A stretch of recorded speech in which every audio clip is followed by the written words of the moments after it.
Oke, kalau tidak ada, kita akan melihat di satu ayat di Kisah Para Rasul ya. Ayat yang ke-13. Kisah Para Rasul pasal yang ke-13, ayat yang ke-1. Silakan dibuka Alkitabnya.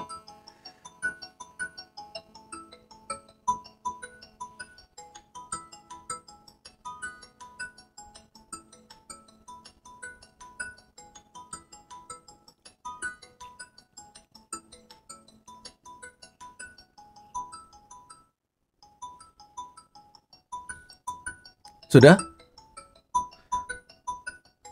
Nah, saya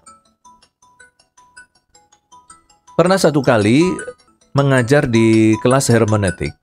Saya lupa kelas hermeneutik di STT mana, tapi setahu saya kelas hermeneutik ini waktu itu topiknya adalah tentang nubuat, ya, bagaimana kita menafsirkan ayat-ayat nubuat.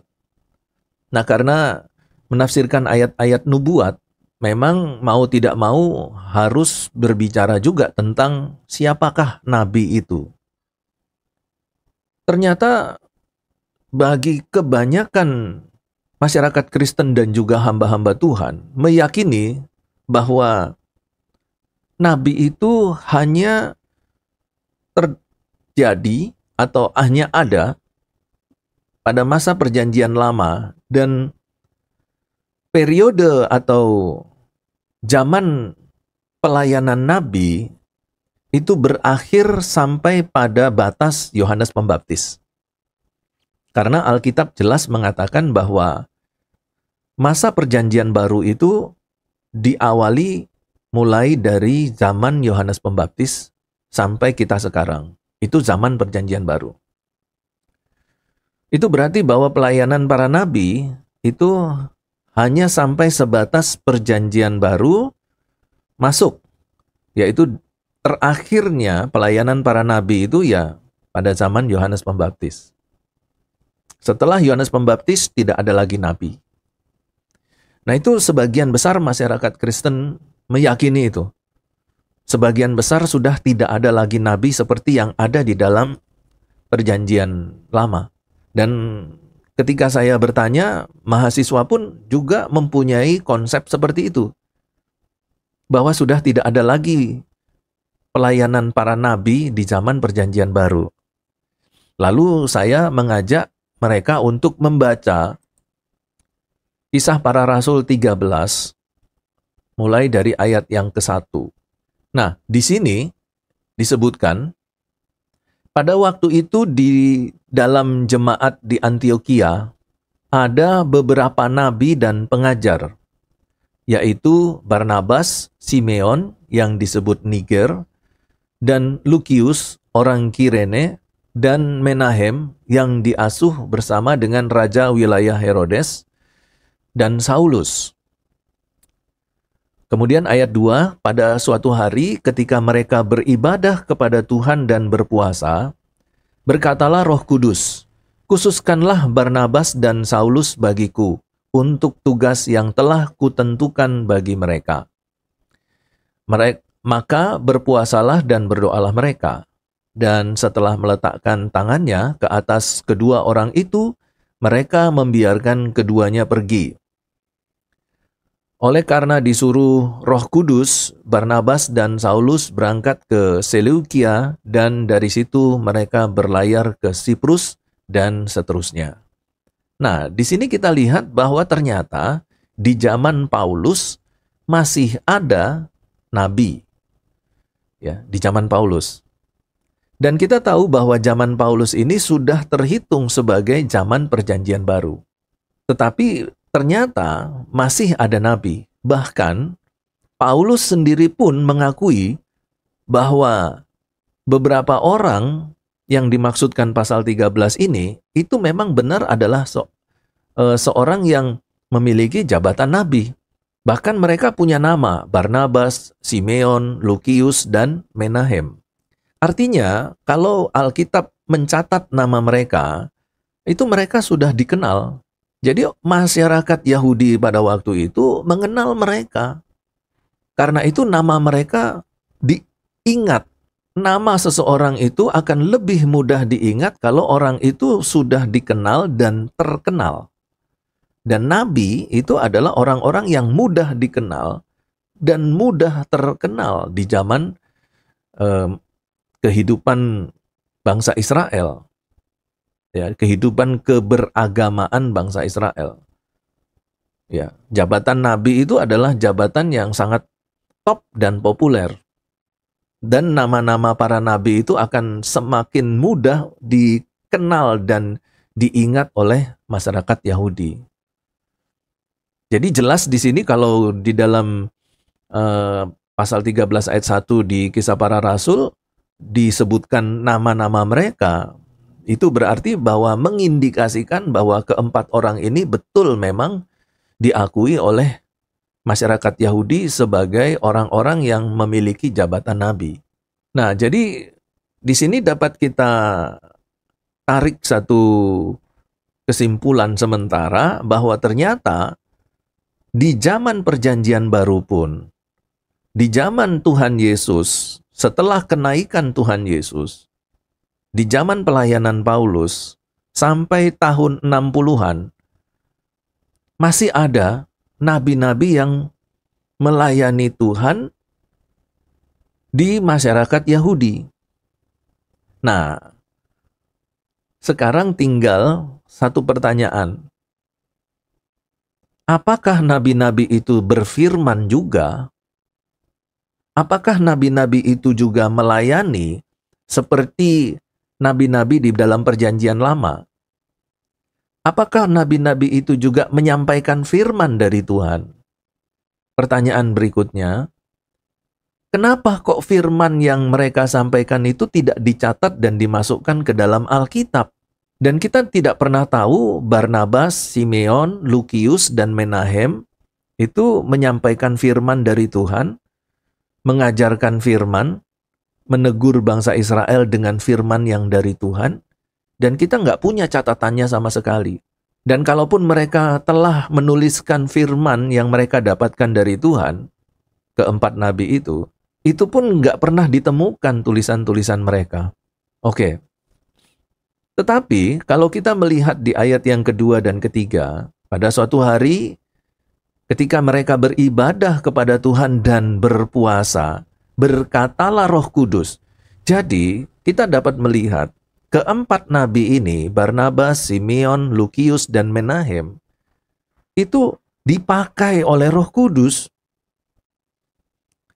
Jadi keempatnya ini diperintahkan oleh Roh Kudus untuk mengkhususkan Barnabas dan Saulus bagi Tuhan untuk tugas yang telah ditentukan Tuhan bagi mereka.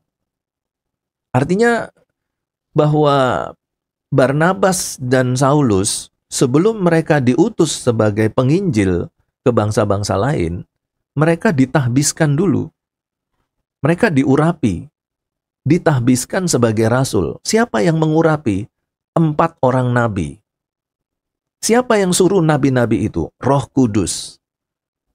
Itu berarti bahwa Roh Kudus mengetahui, menyetujui, mengakui bahwa 4 orang ini adalah benar-benar nabi. Nabi yang dipakai Tuhan. Karena itu Roh Kudus meminta mereka untuk mengurapi Barnabas dan Saulus, memberkati mereka, dan mengutus mereka untuk pergi memberitakan Injil ke bangsa-bangsa lain. Dan ayat yang ketiga, di situ dikatakan, maka berpuasa dan berdoalah keempat nabi itu. Lalu kemudian setelah itu, mereka meletakkan tangan mereka ke atas kedua orang itu, yaitu Barnabas dan Saulus. Dan kemudian mereka, 4 nabi itu, membiarkan keduanya pergi memberitakan Injil ke bangsa-bangsa lain. Nah, sekarang muncul pertanyaan lagi. Pak, apakah setelah itu masih ada nabi lagi? Setelah itu, Pak. Setelah peristiwa Barnabas dan Saulus diutus, atau setelah periode masa pelayanan 4 nabi ini, Barnabas, Simeon, Lukius, dan Lukius dan Menahem, apakah masih ada lagi muncul nabi yang lain, Pak? Nah, kalau misalnya saya bertanya pertanyaan ini, kira-kira menurut kalian jawabannya apa? Masih ada enggak? Tadi saya katakan masih ada nabi di zaman perjanjian baru. Nah, sekarang pertanyaannya, setelah pelayanan 4 nabi ini, apakah masih ada muncul nabi lagi yang lain? Siapa? Putri ya? Putri bilang enggak ada ya? Oke. Apa argumentasinya Putri? Apakah pernah membaca dari firman Tuhan ataukah ini asumsi pribadi? Asumsi pribadi saja. Oh iya ya, berarti enggak kuat ya argumentasinya. Ya. Ya kalau asumsi pribadi enggak ada argumentasinya sama sekali ya. Tapi enggak apa-apa, kita jadikan itu masukan. Yang lain?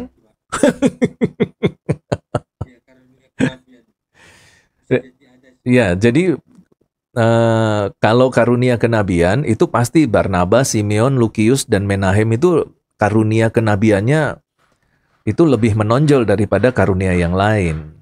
Dan mereka juga memang adalah nabi yang diakui masyarakat Yahudi dan juga diakui oleh Roh Kudus. Karena Roh Kudus minta mereka kan untuk melayani Paulus. Oke, yang lain? Ya, oke. Mari kita lihat runtutan peristiwanya. Paulus dan Barnabas itu dia diutus kurang lebih sekitar tahun 40-an. Jadi Paulus dan Barnabas ini melayani dari tahun 40 sampai tahun 65. Ya. Dan pengutusan Barnabas dan Saulus itu kemungkinan terjadi di sekitar tahun 40. Tahun 33, Tuhan Yesus naik ke surga. 7 tahun kemudian, Saulus dan Barnabas diutus. Sampai tahun 65. Dan dalam pelayanan ini, kita tidak lagi menemukan catatan-catatan di Alkitab bahwa ada nabi lagi yang lain. Selain keempat nabi di ayat yang pertama ini, di pasal 13. Kita tidak temukan informasi. Apakah memang tidak diperlukan catatan-catatan mengenai para nabi itu lagi, atau bagaimana? Ya, kita nggak tahu.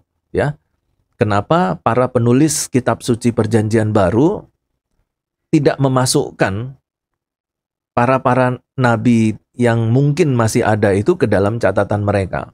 Tetapi yang jelas bahwa bagi Roh Kudus yang menginspirasikan penulisan kitab suci, tidak diperlukan lagi pembahasan-pembahasan yang berkaitan dengan pelayanan nabi setelah keempat nabi ini. Makanya tidak ada lagi catatan-catatan tentang nabi-nabi di dalam semua tulisan-tulisan naskah-naskah Perjanjian Baru. Itu yang pertama. Yang kedua, tadi saya katakan bahwa pelayanan Paulus itu terjadi sampai kurang lebih tahun 65. Tahun 70 ada peristiwa besar yang terjadi. Apa peristiwa besar yang terjadi di tahun 70? Ada yang tahu? Runtuhnya negara Israel. Jadi di tahun 70, negara Israel itu hancur, runtuh. Dan boleh dikatakan hilang, mati. Tidak ada lagi negara bangsa Israel, tidak ada lagi. Betul-betul sudah dihancurkan, di bumi hanguskan. Dan pada tahun 70 itu juga terjadilah penghancuran bait suci.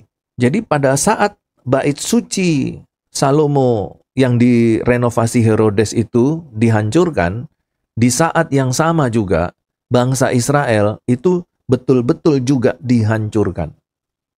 Dan mulai tahun 70 sampai tahun 1946 tidak ada lagi bangsa Yahudi, tidak ada.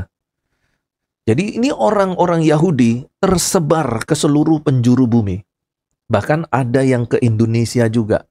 Ada yang ke Amerika, ada yang ke Jerman, ada yang ke Afrika. Jadi orang Yahudi ini tersebar ke seluruh dunia. Mereka tidak punya negara setelah tahun 70. Setelah tahun 70. Itulah sebabnya setelah tahun 70 tidak ada lagi nabi. Kenapa tidak ada nabi? Karena bangsa Israel sudah tidak ada lagi. Hancur. Pak, apakah mungkin, Pak, Tuhan itu juga mengutus nabi ke bangsa lain, Pak? Bangsa Israel tahun 70 hancur. Apakah mungkin ada nabi lain yang diutus oleh Tuhan kepada bangsa-bangsa lain? Kalau ini pertanyaan spekulasi, mungkinkah? Ya, kemungkinan, jawabannya juga mungkin. Mungkin ada. Tetapi, kalau kita melihat dari pasal 13 Kisah Para Rasul, bahwa sebenarnya bangsa-bangsa lain bukan dilayani oleh Nabi Israel, bukan. Bangsa-bangsa lain itu dilayani oleh Saulus dan Barnabas. Karena kita tahu di ayat yang ketiga, di situ mereka, keempat nabi itu meletakkan tangan mereka kepada Saulus dan Barnabas dan mengutus mereka untuk menjadi rasul bagi bangsa-bangsa lain. Jadi bangsa-bangsa lain itu ya dilayani oleh Paulus dan Barnabas, bukan oleh Nabi Israel. Jadi kesimpulannya adalah bahwa nabi-nabi Israel berhenti pelayanan mereka, tugas mereka itu sampai di tahun 70. Jadi setelah tahun 70 dapat dikatakan tidak ada lagi nabi seperti yang terdapat di dalam kehidupan bangsa Israel. Kenapa? Ya karena bangsa Israelnya sudah hilang, sudah mati, sudah hancur. Tidak ada lagi bangsa Israel. Nanti setelah tahun 1946 diproklamasikan lagi kemerdekaan bangsa Israel. Tapi itu jaraknya ribuan tahun ya. Mulai dari tahun 70 sampai tahun 1900. Jadi ada kurang lebih tenggang waktu 1900 tahun tidak ada lagi negara Yahudi. Belum ada, hancur. Nanti tahun 1946 baru muncul lagi negara Israel kecil yang diproklamasikan di tahun 1946. Nah, sekarang sudah ada Israel modern, Pak. Apakah ada kemungkinan nabi muncul lagi? Karena bangsa Israel sudah muncul lagi, sudah ada lagi. Sudah diproklamasikan kan kemerdekaannya. Apakah ada kemungkinan, Pak, Tuhan Allah mengutus ada nabi di zaman modern, di negara Israel modern, Pak? Nah, ini memang belum ada yang memberikan pernyataan ya secara resmi, terbuka, dan sah bahwa ada nabi. Memang belum ada. Jadi jawabannya belum ada. Tetapi kalau secara tidak resmi itu pernah viral di dalam media sosial, ada seorang anak muda yang kalau dia maksudnya ada seorang anak muda di Israel modern yang dielu-elukan seperti seorang nabi. Ada. Dan masyarakat Yahudi itu meyakini bahwa anak muda ini memiliki kekuatan supranatural. Jadi di dalam media sosial itu, dia itu kalau pergi ke salah satu tempat, dia itu diikuti oleh masyarakat Yahudi. Bahkan masyarakat Yahudi itu terkesan itu berebut untuk mendekati dia dan bisa menyentuh anak muda ini.